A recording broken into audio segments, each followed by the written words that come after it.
নমস্কার, রূপাস ব্লগে সবাইকে স্বাগত জানাই। আমি আজকে সকাল সকাল নতুন একটা ব্লগ নিয়ে এসে হাজির হয়েছি। আজকের আমি নতুন একটা রেসিপি তোমাদেরকে শেখাবো, কাঁকরোল আলু ভাজা। এটা কিন্তু আমাদের গাছেরই কাঁকরোল, নিজেদের গাছেরই এটা হয়েছিল, বাজার থেকে কিন্তু কেনা নয়। এর স্বাদটা অসাধারণ লেগেছিল, বিশেষ করে যাদের বাড়িতে যে কোনো সবজি হয় সেই সবজির স্বাদই আলাদা। সে যে সবজি হোক, কাঁকরোল হোক কিংবা ভেন্ডি, উচ্ছে বা চাল কুমড়ো, যাই হোক, বাড়ির সবজির টেস্টই আলাদা, কারণ ওতে সারটা কম থাকে, তো এই জন্য টেস্টই বেশি। তা দেখো বন্ধুরা, প্রথমে আমি কাঁকরোল আর আলুকে গোল গোল করে কেটে নিয়েছি। এটা অনেকে আবার কুচিয়েও ভাজা করে, কুচিয়ে ভাজাটা আমার আবার বেশি ভালো লাগে না। অনেকে ঝোলও করে, আমি ঝোলটা খাইনি কোনো দিন সেইভাবে।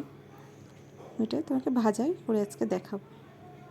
দেখো, গোল গোল করে আলু আর কাঁকরোলটা কেটে নিয়েছি, নিয়ে এতে নুন হলুদ বেশ ভালো করে মাখিয়ে নিয়েছি। বা তোমরা কড়াইতে তেলের ওপরে দিয়েও তখন নুন হলুদে দিতে পারো, তাতে কোনো অসুবিধাই নেই। তা আমি এটা মনে হলো যে আগে থেকে নুন হলুদটা মাখিয়েই নিয়ে তেলের ওপরে দিয়ে সামান্য একটু জল দিয়ে বেশ কিছুক্ষণ ঢেকে রেখেছিলাম।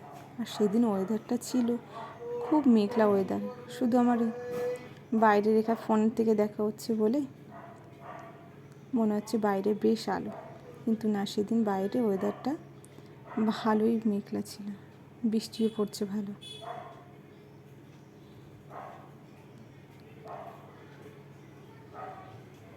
সিদ্ধ হয়ে যাওয়ার পরে আমি ঢাকনাটা তুলে বেশ কিছুক্ষণ কড়াই ওলট পালট করে নিয়েছি, দুই দিকটাই যাতে ভাজাটা হয় ভালোভাবে লাল লাল করে।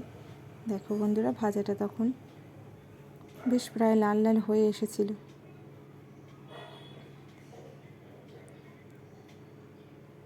দেখতেও সুন্দর লাগছিল ভাজাটা, অসাধারণ কিন্তু এই রেসিপিটা। এটা যদি কেউ ডাল দিয়ে খেতে চাও তাহলে তো কোনো কথাই নেই, ডালের সাথে হলে তো খুবই ভালো লাগে।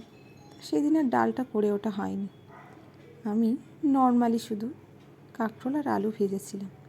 এটা যদি তোমরা গরম গরম ভাতের সাথে খাও, অসাধারণ খেতে লাগবে। তা আমার ব্লগটা তোমাদের ভালো লাগলে বন্ধুরা লাইক কমেন্ট একটা সাবস্ক্রাইবও করো।